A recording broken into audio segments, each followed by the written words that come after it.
And welcome to the Y'all Show. It's book time now, and we're going to bring a lot of joy your way thanks to David Joy. He's a novelist out of Western North Carolina. And here on the Y'all Show with Jon Rawl, we love to talk about our Southern literature. And David's got a hot new book that has just come out this week, and he's now on via telephone to tell us all about When These Mountains Burn. Welcome into the Y'all Show, David. Yeah, I appreciate you having me. And how are the mountains today? And more importantly, how is Charlie doing? It is raining, raining, raining. It's been raining about every day since early March, to be honest. And Charlie the dog is sitting here beside me, panting his brains out, uh, ready to get out of this pickup truck. All right. Well, we're talking about dogs, and now you mention a truck, so you better go ahead and give a shout out to your truck. Yeah, old beat up Chevrolet Colorado. I usually don't have to drive very much. I've had to drive a lot this week. I don't think it's liked it too much. It's sounding more and more like it's going to blow up at any minute. You said a 2008? 2005 Chevy 2005. Oh, even Colorado. better. Yeah, yeah, That thing gets a lot of usage where you live. As you live in Western North Carolina, and you're there yep, in Jackson County, went to school yep. at Western Carolina, so let me say go Catamounts to you. Yes, sir. Yes, You, sir. you haven't lived until you've gone to a football game there in the fall in Cullowhee and seen those Catamounts play football with that mountain and the sun set right there toward the Yeah, western sky. It's a beautiful setting there in the Southern Conference, and you're a lucky guy to live around there. But you're not just yes. going to football games if you have a chance to. You're writing a bunch of books, and man, what a writing machine David Joy is. This is your fourth novel that is arriving this week, but you also are a short storyteller. You've got some nonfiction work. So, where in the world did this writing come from? Oh, well, I think I came out of a oral storytelling tradition, and like a lot of Southern writers, I grew up around storytelling, whether that be my grandmother or whether it be standing outside a church listening to old men talk. And so I think really that's where I'm rooted. And then I kind of wrote my whole life. By the time I went to college, I'd probably written 1,000 pages. I probably wrote another 1,000 in college, and none of that was any good. And I just, there was a undying compulsion that never really left, and I just kept writing and writing, and eventually, I guess some of it's kind of worked out. Sounds like it. I do have to ask you, David, if you're a writer and you're writing 1,000 word or 1,000 pages, whatever you said it was, in college, do people look at you and say, hey, first of all, can you help me with my term paper? Or secondly, man, why aren't you out partying? Well, I was good at both. So I might have run a side hustle for a little while of helping people who weren't as good at getting words on the page, and but I don't know that I ever missed a party while I was there. Oh, that's great. Western Carolina's very proud of you, and Yeah, proud that you can mix partying and a little academics too. that's right. All right. Well, tell me how you first got going with your novels. What led you to put pen on paper to make it a novel? Well, this novel particularly, I think it was that the opioid crisis kind of became an inignorable reality of my day to day life. In that, I was at the time I was living in this old farmhouse, and I was 100 yards from a house where most of the heroin within the county was moving through. There were addicts in the front yard on a daily basis. There were people knocking on the door and asking for sewing kits for needles. You'd go down to the post office and step out of your truck, and there'd be 20 needles scattered around the parking lot. And so really, I think the genesis of this was just that day to day reality of watching a community be destroyed by heroin. And that's in again When These Mountains Burn, set there in Appalachia, as we're visiting with David Joy here on the Y'all Show. And in your previous book, The Way of This World and Others, has the mountains in Appalachia kind of been a big part of what you've been writing about?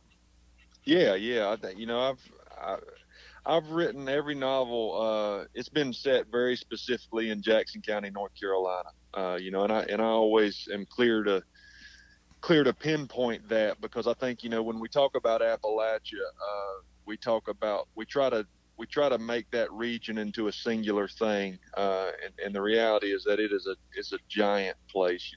205,000 square miles, something like 420 counties. This isn't coal country. People here don't know anything about coal the way that they do Eastern Kentucky or West Virginia, it's not even really similar to other Appalachian counties within North Carolina, and so I'm really trying to capture a very particular place, and it ultimately boils down to the fact that I've been here most of my life at this point, and it's kind of the only thing that I know.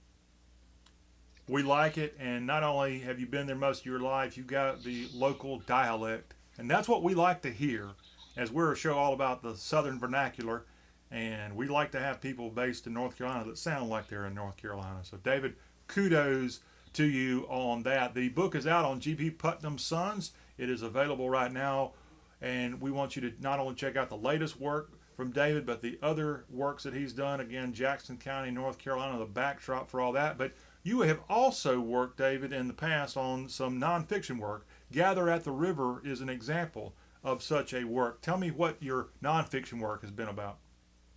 Oh, I think early on in my writing career, I wanted to be John Giorak, which is, he's made a career out of writing essay collections about fly fishing.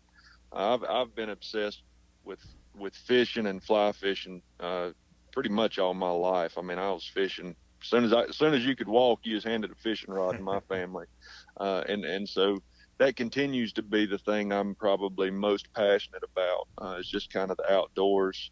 That fishing's probably the only thing that if you ask me if I was good at, I'd say yeah, I'm good at that. Um, and so a lot of my nonfiction has been geared towards kind of sporting literature, natural history, a lot of nature writing stuff. Uh, Gather at the River was actually a really cool project in that I kind of dreamed up this anthology um, to raise money for a fishing related nonprofit, and I really wanted to be able to support a good cause. But the problem is that I don't have a dime to my name, and I got to thinking, and it was like, well, I know a whole lot of really really talented people who were very generous, and so I was able to pull together 25 of the best writers in America to write, stories about fishing. 7 of the 25 are New York Times bestsellers, including the number one New York Times bestseller, C.J. Box, who wrote a beautiful essay about where he wants his ashes spread when he dies on a river. And so it was a cool project to try and dream up and pull together. Uh, but the reality of it, too, is that it's done a whole lot of good in that every dollar from that book goes to supporting an incredible cause. Well, we're looking right now at an image of you holding up some kind of giant fish that evidently was caught there not far away from your home in Jackson County, North Carolina. This is off your Instagram. And do you happen to know said fish that you're holding there as you're squatting down to the ground next to what looks like some kind of pond or big lake? There's no telling in that. I've caught too many big fish to count. Well, I don't think this was a Photoshop deal. This looks like a really big fish. So go ahead and tell us about the biggest fish you caught. Where was it? If you don't mind sharing your honey Okay, yeah. hole and the weight and description. Yeah, well, the biggest fish I ever caught was a trip that Garden and Gun magazine sent me on the Trinity River in Texas, and the way that came about was I quite literally sent them an email that said, I want to go catch a dinosaur and I want you to pay me to do it. And and one of the editors there, Dave Mez, got back in touch with me, and we wound up pulling together. They sent me out to the Trinity River in Texas to catch alligator gar, which is a fish that is hasn't changed in 100,000 years. I mean, genetically, that fish is identical right this second to how it was 100,000 years ago. I mean, they're quite literally dinosaurs. And me and a guide named Dawson Hefner went out there and we spent basically a week chasing these fish.